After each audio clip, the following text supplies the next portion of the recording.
Se te ha relacionado desde el New York Times, Ana. Esto no tiene nada que ver conmigo, fue hace 100.000 años y ya está. Sobre todo te ha dolido que hayan relacionado... ¿Qué tienen que ver Ana Obregón y Jeffrey Epstein?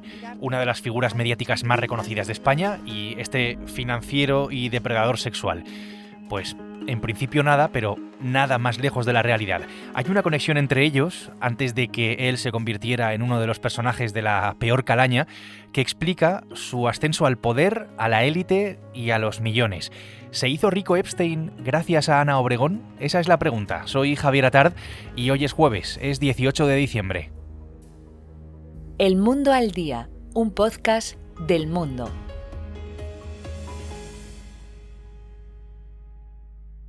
Del hombre perfecto era antes, muchísimo antes de que se destapara que este hombre era un ser repugnante. Pero contigo no lo fue, eso es Conmigo no lo fue. La verdad, reconozco que no esperaba para nada este giro, pero es que España es a veces difícil de creer.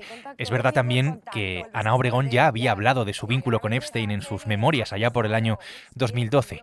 Entiendo que por eso alguien dijo alguna vez aquello de que la mejor manera de guardar un secreto en España era escribir un libro. El secreto, todo se ha dicho, no era para todos. Y empezó a asesorar a mucha gente, entre ellos, curiosamente, a Ana Obregón, a la española, a Esto Khashoggi, se dijo a Bin Ali aquí Saudí, hace 2 años, cuando parecía que se iba a publicar la famosa lista Epstein. Ya lo avisó en El Mundo al Día mi compañero Pablo Scarpellini, que es periodista del Mundo en Estados Unidos, en Los Ángeles. Hola Pablo, ¿qué tal? ¿Cómo estás? Hola Javier, ¿cómo estás? Pablo, te reconozco que ya había olvidado aquello, que ya había olvidado aquella conversación, pero es que ahora ha salido a la luz a partir de un reportaje del New York Times, del periódico de Estados Unidos, un reportaje muy extenso sobre cómo Jeffrey Epstein, de eso va, pues construyó su fortuna. En Estados Unidos entiendo que no, pero en España lo que más revuelo está generando, lo que más revuelo ha generado evidentemente es el papel en todo esto de Ana Obregón. Explícame, Pablo, a mí y a los oyentes, cuál era la relación entre ellos. Como dices tú, es un reportaje publicado por el New York Times a 4 bandas, firmado por 4 periodistas durante meses y meses de investigación, pasando por cientos y miles de documentos. Y, en efecto, habla de la relación de Ana Obregón con Jeffrey Epstein, que se conocieron en 1982. Habla un poco de que él estaba tratando de conquistarla a ella, que la llevaba en Rolls Royce por Manhattan a gran velocidad para conquistarla, y que eso fue un poco la llave de la familia de Ana Obregón y otras familias adineradas en España que tenían dinero atrapado en un fondo de inversión que se había ido a la quiebra o se había fugado con su dinero y le habían encargado la misión de que él recuperara el dinero. A modo de cazarrecompensas, lo tilda el reportaje, ¿no? Epstein, que era un tipo muy habilidoso para esa clase de cosas, aparte de ser un impostor y un mentiroso compulsivo, se movía muy bien en los círculos de poder y consiguió recuperar ese dinero. Entonces, la historia del Times, curiosamente, cuenta que eso fue la base de que él se convirtiera en millonario. Oficialmente pasará la barrera del $1.000.000 en su fortuna personal. Al final creo que la fortuna llegó a alcanzar más de 600, 700 millones de dólares. Es curioso, pero cierto. El New York Times sostiene que sin ese vínculo y sin ese encargo financiero, el ascenso de Epstein pues difícilmente habría sido el mismo. Dice que tenían Obregón y Epstein una relación de amistad íntima, con citas, con llamadas diarias y con un vínculo emocional pues bastante relevante. Entonces, principios de los años 80, vamos a situarnos en esa fecha. Epstein era consultor financiero, fue contratado para localizar los millones desaparecidos de los García Obregón, entre otros, y lo hizo, Epstein los encontró en las Islas Caimán. Eso es lo que cambia su destino, aparentemente, porque de alguna manera, de alguna forma, este precisamente es el hito fundacional de su fortuna, lo que recibe Pablo como agradecimiento. Sí, correcto, y dice que la recompensa fue bastante generosa, no citan la cantidad, sí citan que antes, en ese momento, estaba tratando de estafar y consiguió estafar a un empresario al que le prometió un retorno importante en una inversión de un tema petrolífero que luego nunca llegó a suceder y que eran $450.000, y sumado a esa recompensa de estas familias españolas alcanza el $1.000.000. No dice que hubiera una relación sentimental entre ellos, de hecho creo que Ana Obregón luego ha aclarado por otra parte que para nada, que no hubo, y que por supuesto ya no sabía que el hombre estaba metido en una trama de pedofilia, como después se supo, ¿no?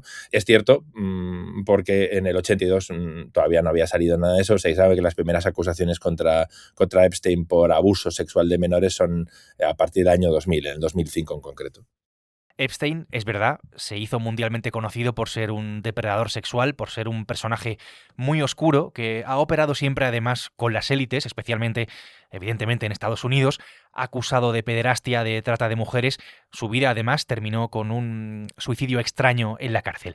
Esa es la parte sórdida, maldita la gracia por otra parte de esta historia, pero luego es verdad que tiene otra un poco más... En fin, no sé cómo definirla, pero es la que afecta directamente a nuestra Ana Obregón. Para hablar de todo esto, he invitado a Inma Cobo, que es periodista de LOC, de La Otra Crónica del Mundo. Hola Inma, ¿qué tal? ¿Cómo estás, Javi? Entonces, vamos a ver, Inma, por si hay alguien en el mundo que no conoce a Ana García Obregón, ¿cómo le podemos explicar quién es exactamente esta actriz, bióloga, madre de su nieta, un personaje, yo creo que podemos decir clave de la crónica social? A ver, yo creo que es muy difícil no conocer a Ana Obregón, pero para quien no la conozca, pues es una actriz muy famosa de este país que destacó haciendo películas en los 80, pero que sobre todo fue conocida por su papel en televisión en los 90 y a principios de los 2000. Pues, por ejemplo, con programas como ¿Qué apostamos?, también presentaba Las Campanadas e hizo una serie muy importante que tuvo mucho calado, que fue la de Ana y los 7, que ella protagonizaba y en la que también era productora ejecutiva. Además, Ana es un personaje, yo diría, de los más importantes de la cultura pop de este país. Porque, pues mira, por ejemplo, el verano se inaugura siempre con su posado en bikini y luego siempre ha tenido relaciones personales con gente muy famosa, como por ejemplo el padre de su hijo, Alessandro Lecchio, con Miguel Bosé, con Zucker, o sea, gente muy importante y también muy conocida. Además, Ana destaca también por todos los titulares que nos da y sobre todo, pues, en los últimos tiempos es verdad que ha pasado por un suceso muy trágico que fue la pérdida de su hijo Alex. Ha sido madre por gestación subrogada. Eso también generó una polémica muy, muy grande en nuestro país. O sea que sí, es muy fácil llegar a este personaje a nada que te pongas a investigar. Todo esto es Ana Obregón, es lo que ha sido Ana Obregón durante su vida y durante su carrera. Y en esta relación, digamos, tan curiosa, tan extraña con Epstein, el papel de su familia, de los García Obregón, pues es muy importante. Digamos que esta familia propició, por lo menos en parte, ese nacimiento del imperio económico de Epstein. ¿Estamos, Inma, ante una familia, no sé, adinerada, con poder, con patrimonio, con influencia? ¿Ante qué familia estamos exactamente? La familia de Ana Obregón es sin duda una de las más importantes de nuestro país. De hecho, esta conexión ha sido muy reveladora porque, claro, Ana Obregón proviene de una familia muy acomodada en la que su padre, Antonio García Fernández, fue un reputado empresario, constructor, que hizo muchísima fortuna durante el franquismo y durante los años de la transición. Es verdad que no son muy conocidos más allá de Ana Obregón, pero sí que a nivel de, digamos, estatus social y patrimonio están entre los más altos de este país. Could you please give us your name? Jeffrey Epstein. Toda esa relación con los García Obregón le valió a Jeffrey Epstein acceso privilegiado a capital, a dinero, le valió prestigio y su primer gran éxito en el ámbito profesional, esto lo dice el New York Times, que le abre la puerta de la élite financiera internacional. Pero en los últimos años asistimos a su caída, a la caída de Jeffrey Epstein. Su caso ha sido, insisto, muy conocido por sus conexiones con gente tan importante como Trump, Clinton o el propio príncipe Andrés.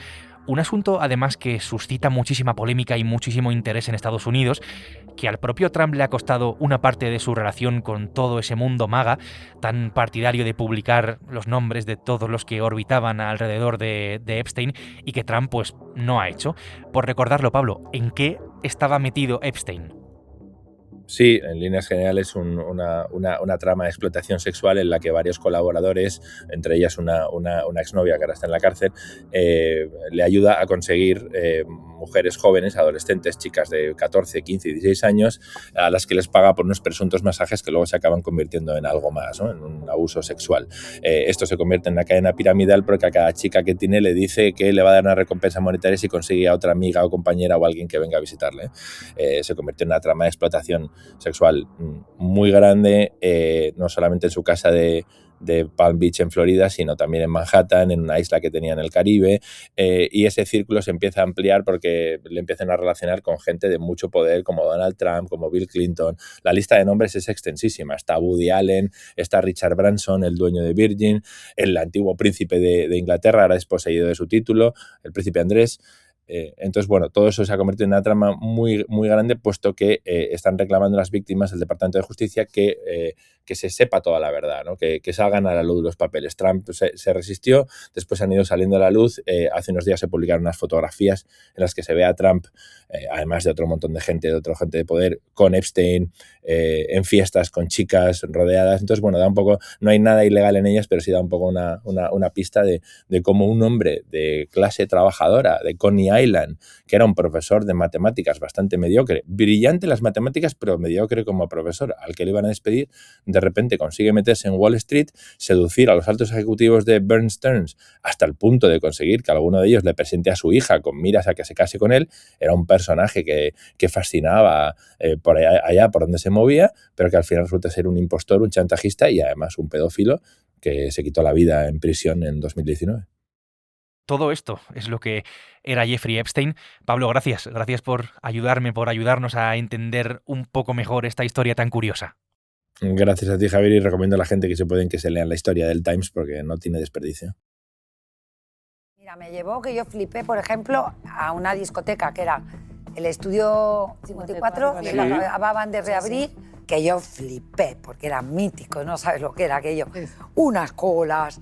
Y yo ahí me sentí, pues otra vez Lady Di, porque claro, había unas colas enormes. Inma, no te vayas, me quedo contigo, porque quiero saber qué es lo que ha dicho la propia Ana Obregón de todo esto, quiero saber su versión. Cuéntame cómo ha reaccionado, porque la hemos escuchado en televisión.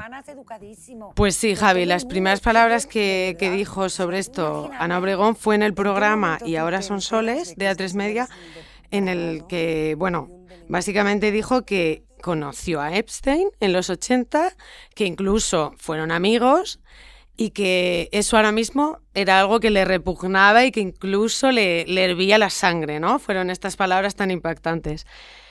Sin embargo, ella también explicó que cuando le conoció le pareció encantador. Es verdad que en aquel momento Ana Obregón estaba con Miguel Bosé y no surgió, digamos, una relación sentimental entre los dos. Pero Ana Obregón sí pensó en Epstein como un pretendiente para su hermana Amalia. O sea que sí que vio en él un hombre encantador y un hombre muy educado y que podía ser, pues, nada más y nada menos que parte de su familia. Y es cierto que se conocieron, si seguimos parte de ese relato, que le presentó a su hermana, pero no surgió la chispa. Ni con su hermana, Inma, no surgió la chispa con su hermana, ni tampoco con la propia Ana Obregón, entre Ana Obregón y Epstein. Sí, Ana Obregón dijo que es verdad que Epstein era un hombre encantador, pero no sucumbió a los encantos de Epstein. Bueno, y ahí empezó un poco, que si la mano, que si tal, y yo ahí le dije, Jeffrey, mira, no me preguntes por qué, pero contigo no va a haber nada. Porque yo creo que las mujeres tenemos como un sexto sentido. De hecho, él intentó un acercamiento, según las palabras de Ana, y ella, con su sexto sentido, su intuición, vio que aquello no iba a ninguna parte y no tuvo ninguna relación sentimental que podemos decir con él. Pues esto es lo que hay, o esto es lo que hubo entre Ana Obregón y Jeffrey Epstein, o por lo menos esto es lo que dice ella. Inma, un placer. Gracias por estar en El Mundo al Día. Gracias a ti, Javi. Pablo Scarpellini desde Los Ángeles e Inma Cobo han hecho posible este episodio del Mundo al Día. Ya sabes que este es un podcast que puedes escuchar en elmundo.es, en las principales plataformas de audio en las que, si quieres, nos puedes seguir, y también a través de la radio digital. Mañana viernes, más El Mundo al Día. Has escuchado El Mundo al Día, un podcast del Mundo.